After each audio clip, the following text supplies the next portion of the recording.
Everybody shout, praise the Lord. Palapakan po natin ng malakas ang ating mahal na Panginoon. Praise the Lord. Tayo pong lahat ay tumayo at may po'y manalangin. Let us pray. Hallelujah. Hallelujah, hallelujah. Praise the Lord. Dear Heavenly Father, in the mighty name of Jesus, to the leading prayer of our dearly beloved, honorable parents in the Lord and beloved children, we thank you so much for moving in our midst. Thank you so much for your presence, O God.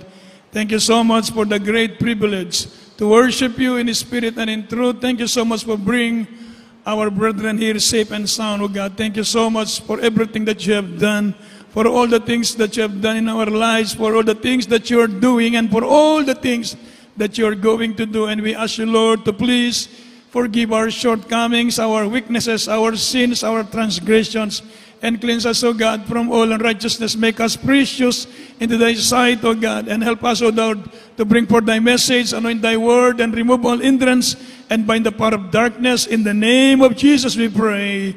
Amen. Praise the Lord. Everybody shout, praise the Lord. Tayo po mga minamahal ay makabalik sa ating mga upuan. The highest praises, glory, honor, and majesty belongs to our loving Savior, Jesus Christ. Amen. We give double honor to our dearly beloved parents in the Lord.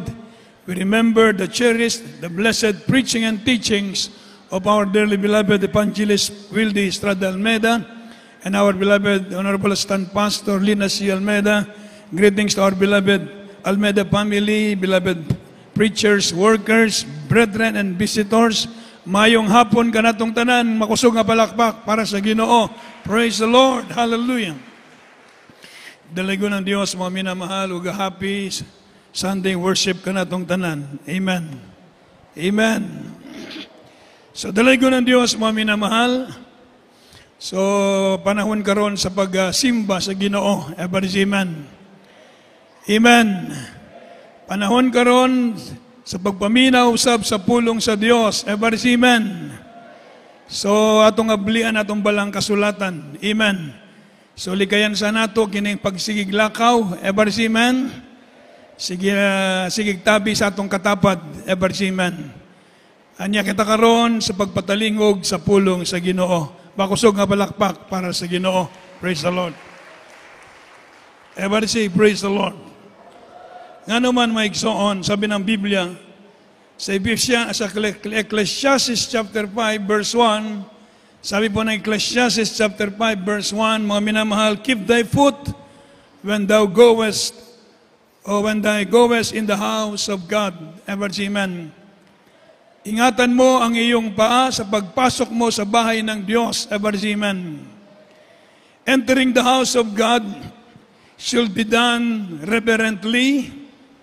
Mga minamahal, be spiritually prepared before coming, then be ready to hear and obey. Palapakan natin ang salita ng Diyos.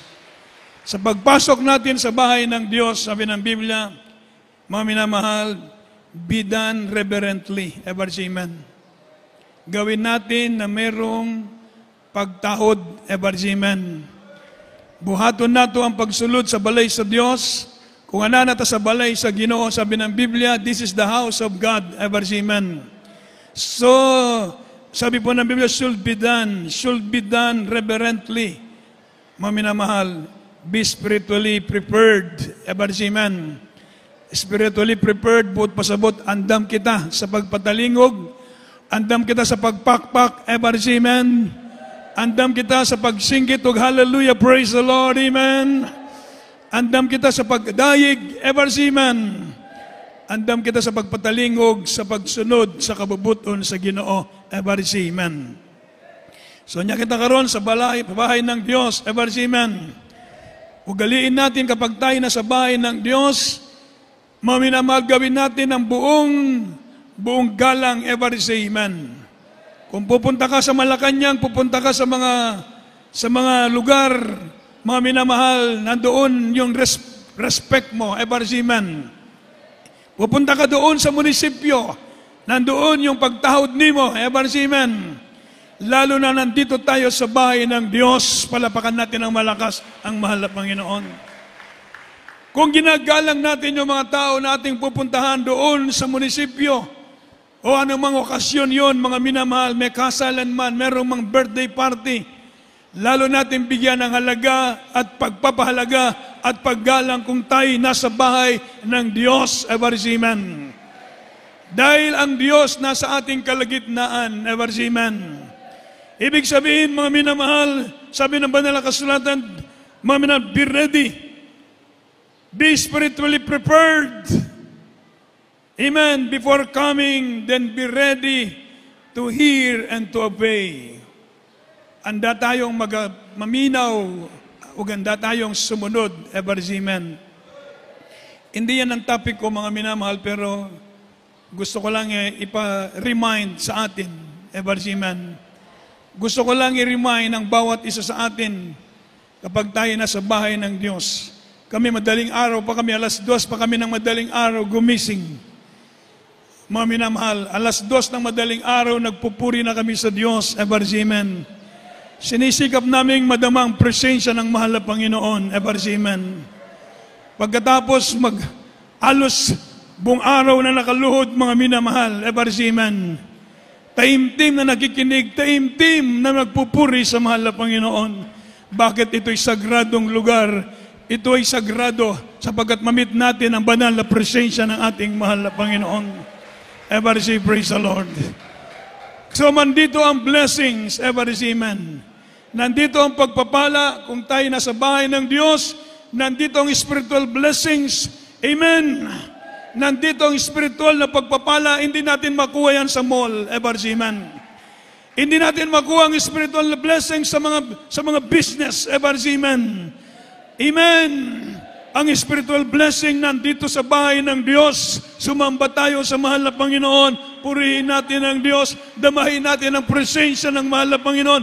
Bigyan natin ng galang ang bawat kilos ng bawat isa atin. Buong galang tayo na sumasamba sa mabait na Diyos. Everybody say, praise the Lord. Umawit na may kagalakan, umawit na may pagpapasalamat sa Diyos, makinig ng mainam. Everybody say, amen. Lalo na pagdating sa salita ng Diyos, abang kumikilos ang banal na presensya ng mahal na Panginoon, yan ay kabanal-banalang presensya ng Diyos na sa ating kalagitnaan. Hindi lahat ng sumasamba sa Diyos, mga minamahal, bumababa ang presensya ng Diyos. Amen. Hindi lahat ng tumatawag sa Diyos, mga minandoon sa mga bahay-sambahan, nandoon ang presensya ng Diyos. Pinagpala tayo sa lahat ng pinagpala, nandito ang banal na presensya ng ating mahal na Panginoon. Pinagpala tayo sa lahat ng pinagpala dahil nandito ang bunga ng banal na Espiritu Santo. Ang comfort ng banal na presensya ng Diyos. Kapag mamit mo ang presensya ng Diyos, namit mo na ang Diyos. Palapakan natin ng malakas ang ating mahal na Panginoon. Amen. Kung mamit mo ang presidente, grabe ang kagalakan mo siguro. Kung mamit mo sino man, mamit mo na. O ano man mamit mong special na tao, grabe ang kagalakan mo siguro. Kung makita mo kung sino yung paborito mong artista nung araw, iniidolo mong artista nung araw, grabe siguro ang kagalakan mo. Igit tayong magalak, matuwa, sapagkat nandito ang kabanal-banalang presensya ng Diyos. Ever see, amen.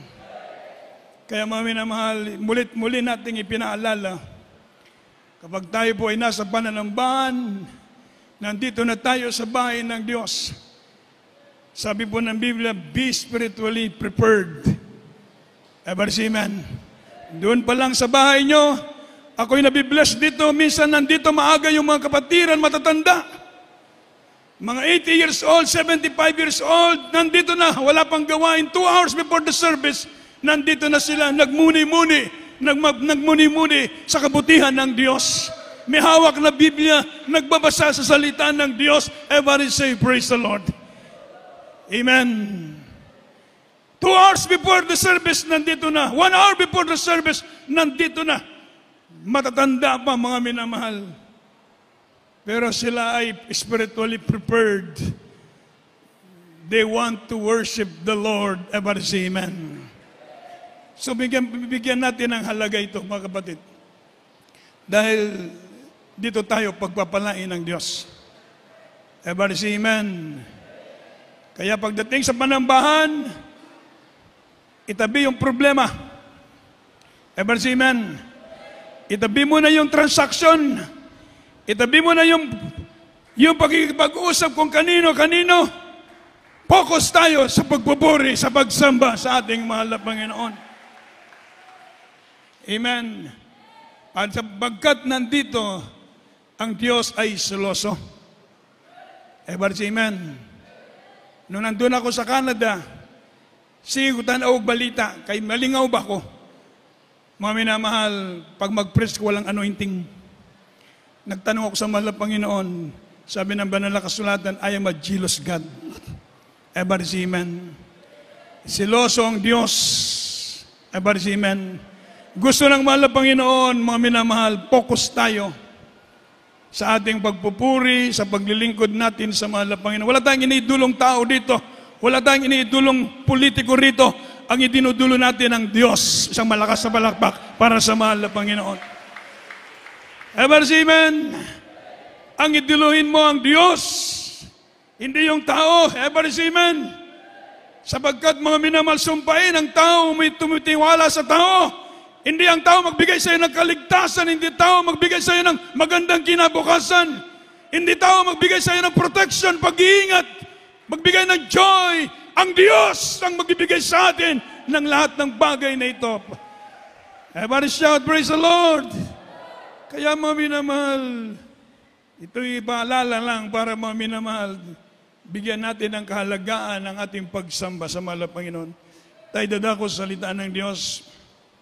The duty of life. Kind open your Bible from the book of,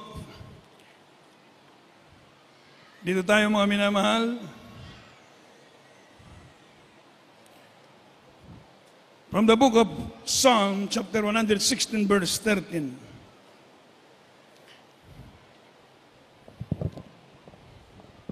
From the book of Psalms, chapter 116, verse 13. I will take the cup of salvation and call upon the name of the Lord. Amen. Mga awit, Kabanatang 116, ang talata ay 13. Aking kukunin ang saro ng kaligtasan at tatawag ako sa pangalan ng Panginoon. Amen. Everybody shout, praise the Lord. Anong sabi ng Biblia? The duty of life. Ang sabi ni David, so what shall I render unto the Lord for all His benefits towards me? So what I can render unto Him for His goodness? He forgive our sins, He heal our sickness and diseases, He save us from destruction, He satisfy thy mouth with good things, ever amen. So what shall we render unto the Lord? What shall we render unto the Lord? Anong may gaganti natin sa Panginoon? Therefore, what shall we render unto the Lord? Ang sabi ng banal na kasulatan, this is our duty to take up the cup of salvation. Ever amen.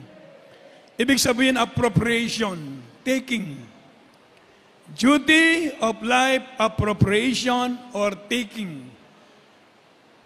Dawaton nato ang kopa sa kaluwasan. Ever amen. Sabi po ng Biblia, sa ating nabasa, I will take up the salvation. Dawaton nato ang kaluwasan. Ito po ang ating duty. Tanggapin natin ang kaligtasan ito na ibinigay ng mahal na Panginoon. Bigyan natin ang kahalagaan ng ating kaligtasan. Pakamahalin natin ang ating kaligtasan. Ever amen. Ipagtrabaho natin ang ating kaligtasan. Ever amen. Yun ang ibig sabihin ng I will take up the cup of salvation. Ipagtrabaho mo ang kaligtasan, tanggapin mo ang kaligtasan, pahalagaan mo yung kaligtasan, mahalin mo ang yung kaligtasan. Never amen. At gawin mo ang nararapat sa kalooban ng Diyos. Never amen. So, this is the duty of life. Sabi po ng Biblia, taking cup of salvation. Pangalawa, instruction. Proverbs chapter 4, verse 13. From the book of Proverbs, chapter 4, verse 13. Take fast hold of instruction. Let her not go. Keep her, for she is thy life. Mga Kawikaan, Kabanatang 4, ang talata ay 13. Hawakan mong maigpit ang turo, huwag mong bitawan, iyong ingatan, sapagkat siya'y iyong buhay. Amen. Isang malakas na palakpak para sa mahal na Panginoon. In Proverbs, wisdom brings life and is life. Ibig sabihin, ang karunungan, instruction, ito'y buhay, Ebarsiman. Itong instruction na ating sinusundan, ito'y buhay. Kapag ginawa natin ito, mga minamahal, sabi po ng banal na kasulatan, to live as God has designed brings a good and joyful life. Ebarsiman. It brings to you good and joyful life. Ito'y maghahatid sa iyo ng mabuti at maligayang buhay.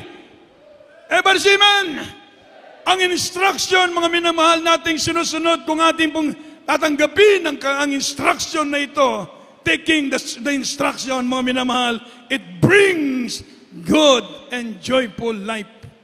Maghahatid sa atin, magbibigay na tinatawag na good, mabuti, at maligayang buhay. Ebarsiman.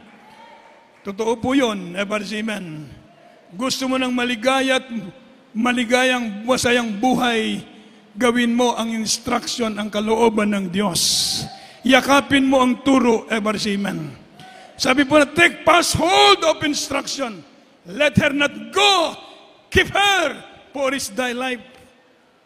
Ingatan mo, sabi po ng banal na kasulatan, gawin mo ang kautusan, ang instruction ng Diyos. Ito'y maghahatid sa atin ng maligaya at masayang buhay. Normally and longer physical life. Normally and a longer physical life.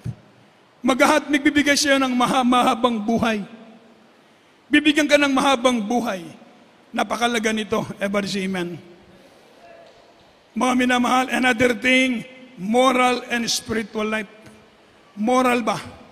Pag sinabing moral, mga minamahal, yung pong matinong pag-iisip ba? Ebarsiman. Amen. Moral. Nung si Adam at si Eva, sila'y nagkasala sa Diyos, they die, mga minamahal, spiritually, moral, and spiritual life, and physical life. So mga minamahal, yung moral, nasira ang kanilang moral sa kanilang relasyon sa Diyos. Pero kapag sinusunod natin ang instruction ng Diyos, it brings to you, sabi po ng Biblia, normally and longer physical life, a moral and spiritual life. Maging maayos ang iyong pagkikipag-ugnay sa Diyos. Maging maayos ang buhay mo. Ang iyong spiritual na buhay kapag sinunod mo ang instruction ng Diyos sa banal na kasulatan. Kapag sinunod mo ang kalooban ng Diyos, meron ka tinatawag na moral and spiritual life. Gagabayan ka, maging maayos ang buhay mo. Bakit yung mga tao naging addict? Bakit yung mga tao na doon sa kasalanan, wala silang moral na maayos na pamumuhay? Bakit wala silang instruction na sinusunod? Sabalit tayo mapalad na sa lahat ng mapalad sapagkat sinusunod natin ang instruction ng Diyos, maging maayos ang buhay ng bawat isa natin. Everybody say, praise the Lord. And the hope of life after death. The hope of life after death. Pag-asa, mga minamahal, sa buhay pagkatapos ng kamatayan dito sa lupa. Meron kang hope. Tinatawag na of life after death. Ebarsiman. Pag wala ka, hindi ka sumunod sa Diyos, wala kang aaniin, Ebarsiman. Pag hindi ka sumunod sa Diyos, hindi ka nagtanim ng mga bagay na espiritual, wala kang aanin ng espiritual. Pag nagtanim ka sa laman, naani ka ng kamatayan sa impyerno, sa kapahamakan. Subalit kapag ikay nagtanim ng espiritual, sinunod mo ang kalooban ng Diyos. Sabi po ng Biblia, mga minamahal, the hope of life after death, Ebarsiman. Merong pag-asa doon sa buhay na walang hanggan kapag sinunod natin ang mainam ang kalooban ng Diyos. Ebarsiman. At ang sabi ng Biblia, all those who have Him have life. Meron tayong buhay. Sa lahat ng gumusunod sa salita ng Diyos, meron kang buhay. Since na ikaw tumanggap sa mahal na Panginoon, nagkaroon ka na ng spiritual life. Amen. Meron ka ng ugnayan sa Diyos. Kung mamatay ka sa physical, hindi namatay yung spiritual life mo. I-transfer ka lamang doon sa buhay na walang hanggan. But those who have not Christ, the condition of man outside of Christ is depraved. Without spiritual and eternal life. Kapag ikay mamatay na hindi naglilingkod sa Diyos, ililipat ka lang doon sa impyerno. Kagaya ng mga taong hindi kumilala sa Diyos, nang siya'y mamatay, nandun siya sa pagdurusa sa impyerno. Subalit si Lazaro na naglilingkod sa Diyos, inilipat siya doon sa paraiso. Everybody say, praise the Lord. So meron tayong spiritual life. Since na tayo naglingkod sa Diyos, meron ka ng spiritual life. Ingatan mo ang spiritual life na nasa iyo. Gustong agawin ng dyablo ang buhay na nasa iyo. Ang iyong spiritual na buhay. Ito ang pinakamahalagang bagay sa daigdig na ito. Magkaroon ka ng spiritual life. Everybody shout, praise the Lord. Sabi ng Biblia, the condition of man outside of Christ is lost. Everybody say amen. Pag ang tao wala sa Diyos, he is lost. Subalit napakapalad natin. Magkaroon tayo ng quiet time sa Diyos. Umupo ka minsan, magbulay-bulay ka sa kabutihan ng Diyos na meron ka ng buhay na walang hanggan. Ever say amen? Magmuni-muni tayo, magkaroon tayo ng quiet time with the Lord. Mahal na Panginoon, minsan nabuksan ko ang Biblia. Merong babae, nabasa ko yung babaeng Samaritanon, Samaritan woman. Habang nandun sila sa well, yung balon, sabi ng mahal na Panginoon, ang uminom sa tubig ng buhay, hindi na muling mauhaw. Ever say amen. Amen. Ang banal na Espiritu Santo, ang mahal na Panginoon, ang may-ari ng buhay, ng tubig ng buhay. Tayo po nagkaroon ng relasyon sa Diyos. Ngayon meron tayong buhay. Once upon a time, nandun tayo sa reliyon. Once upon a time, nandun tayo sa kasalanan. Once upon a time, nandun tayo sa karumihan ng buhay. Tutungo tayo sa impyerno. Pero ngayon, mga minamahal, may Diyos na nasa ating sa ating tabi, ever say amen, na umibig sa atin. Napakasarap umibig ng Diyos, ever say amen. Kaya mga minamahal, magpasalamat tayo sa mahal na Panginoon. Sabi po ng Biblia, instruction. Another thing, divine strength. Taking, una, the cup of salvation, instruction. Pangatlo, divine strength. From the book of Isaiah chapter 27 verse 5. Kindly. From the book of Isaiah chapter 27 verse 5. O let him take hold of my strength, that he may make peace with me, and he shall make peace with me. Amen. Amen. Sa aklat ng Propeta Isaias, kabanatang 27, ang talata ay 5.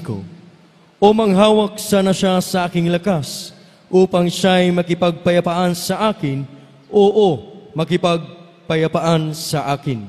Amen. Everybody shout, praise the Lord.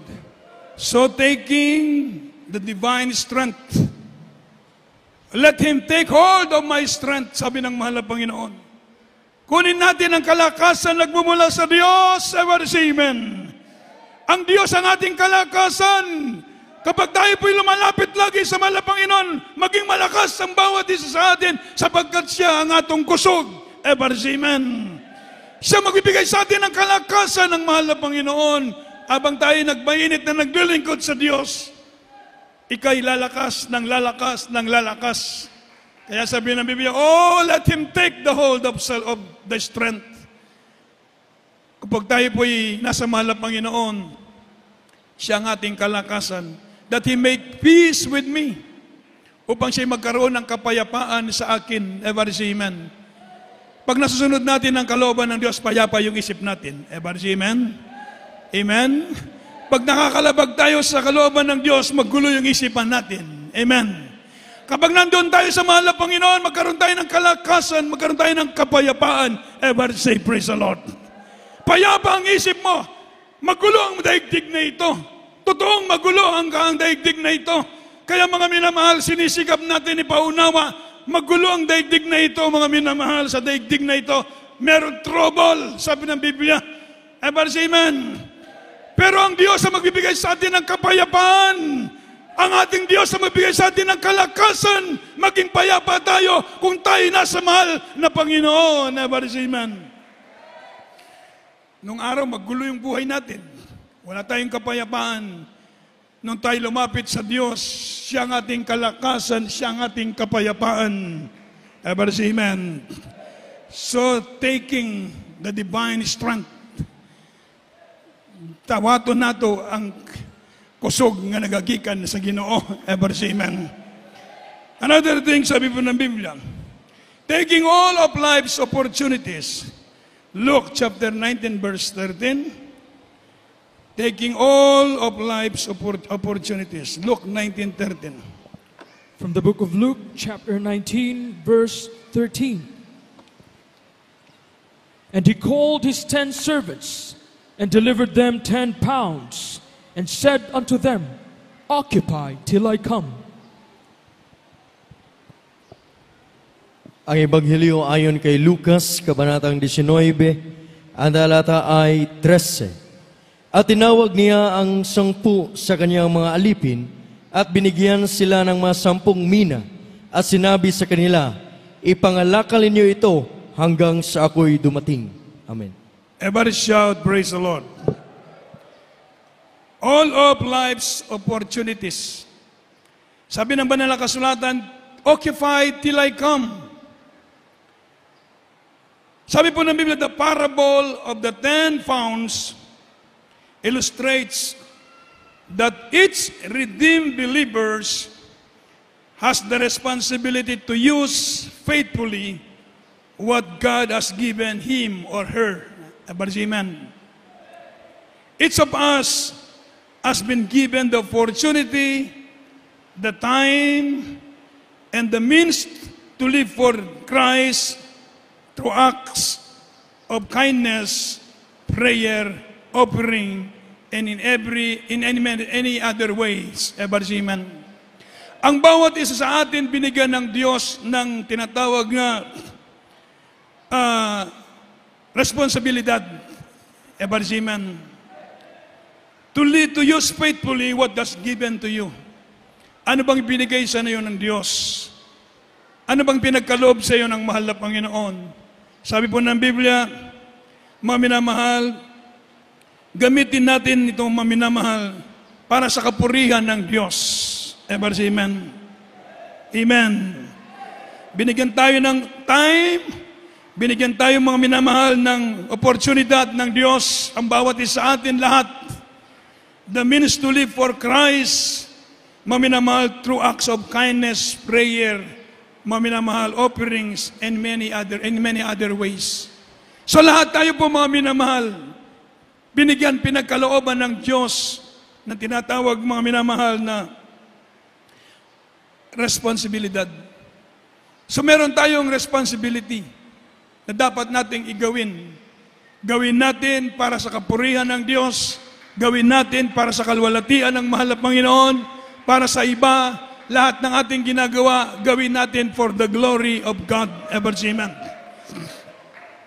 Binigyan tayo ng kakayahan ng Diyos.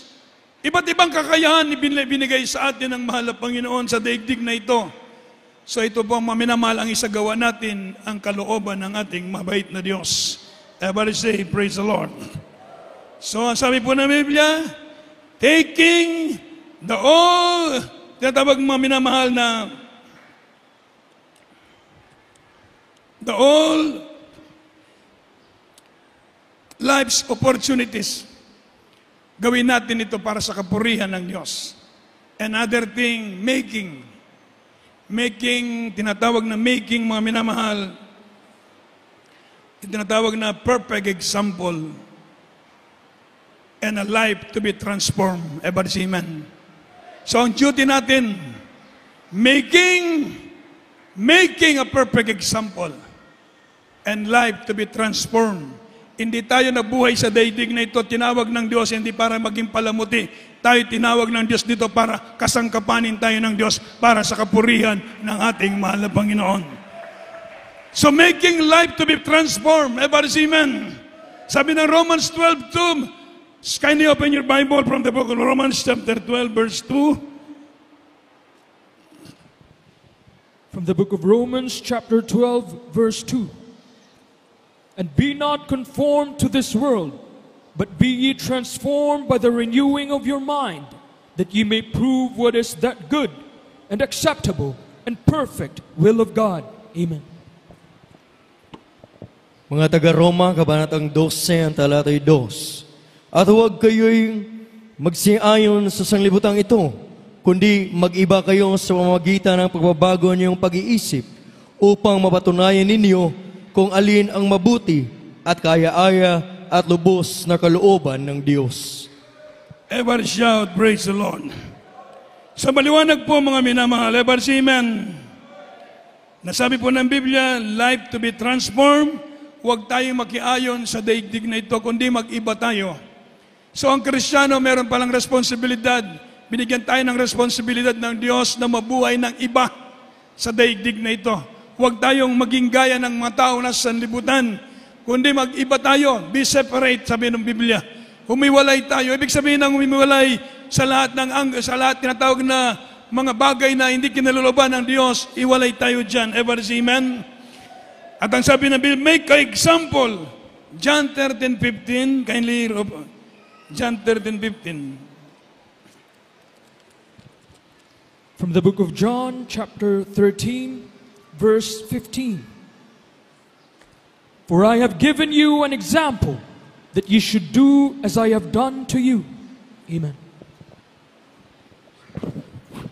Ang Ebanghelyo ayon kay Juan, kabanatang 13, ang talatay 15. Sapagat kayo'y binigyan ko ng halimbawa upang gawin naman ninyo ayon sa ginawa ko sa inyo. Ever say amen. So tayo binigyan ng pattern, ever say amen. Example na ating isagawa, na ating gawin mga minamahal, ever say amen. So dito mga minamahal, ulitin ko po, ito po ang ating duty, maging example. Ever say amen. Be an example, sabi po ng Biblia, and a perfect example, and to live, to have a life, at to live a life of transform, itong mabuhay na iba. Ever say amen. So mga minamahal, ito ang ating tungkulin. Habang tayo naglilingkod sa Diyos, ito ang gagawin natin. Mapalad na tayo sa iglesyang ito, sabagat binigyan tayo ng parents in the Lord.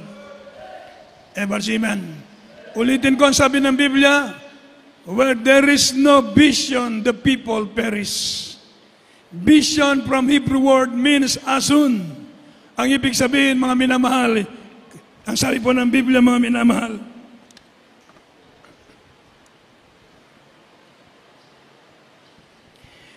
vision means revelation. Where there is no clear revelation and bold declaration of God's will and standards, God's people lose their biblical conviction, cast off their moral restraints, and subsequently perish. Everybody say amen. Where there is no vision, the people perish. Kung walang tao nangaral sa atin ng salita ng Diyos, mapapahamak tayong lahat. Everybody say amen. Amen. Clear declaration, revelation sa Biblia. Kung hindi natin ipangaral ito, hindi natin ituro, mapapahamak ang mga tao. Ito'y napakabigat na responsibilidad na meron ang isang mangangaral ng salita ng Diyos. Ever say amen. Kailangan ituro mo, mga minamahal. Sawatain mo, ituro mo, ipangaral mo ang kalooban ng Diyos para ang tao huwag mapahamak. Binigyan ka ng wisdom ng Diyos. Binigyan ka ng discerning spirit ng Diyos para malaman mo ang tama at mali, at alam mo, ipangaral ang nararapat ipangaral para sa mga katauhan sa Ginoo, para sa iglesia sa Ginoo. Ever say amen. Where there is no vision, the people perish.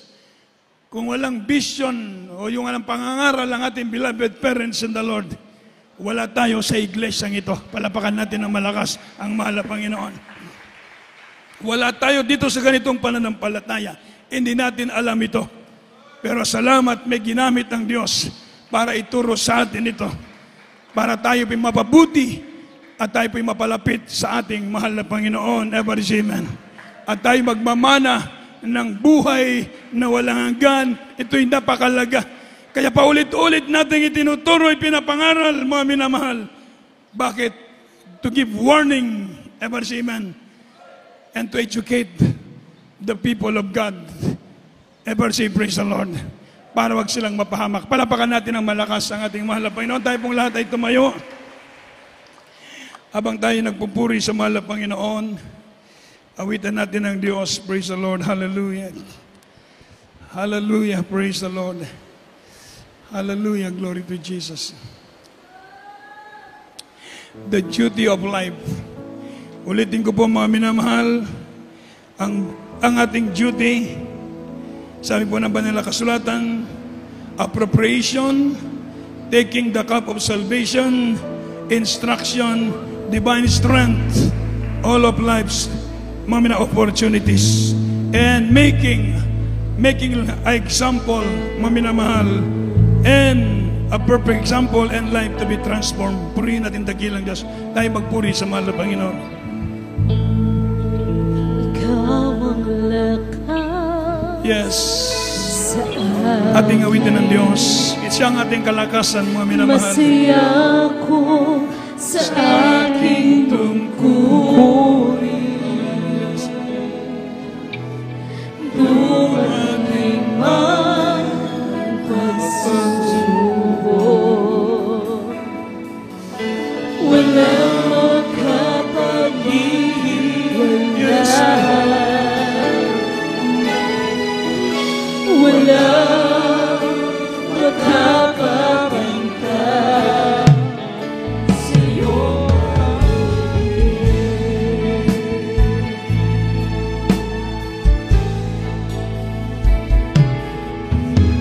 Ikaw ang lakas sa akin.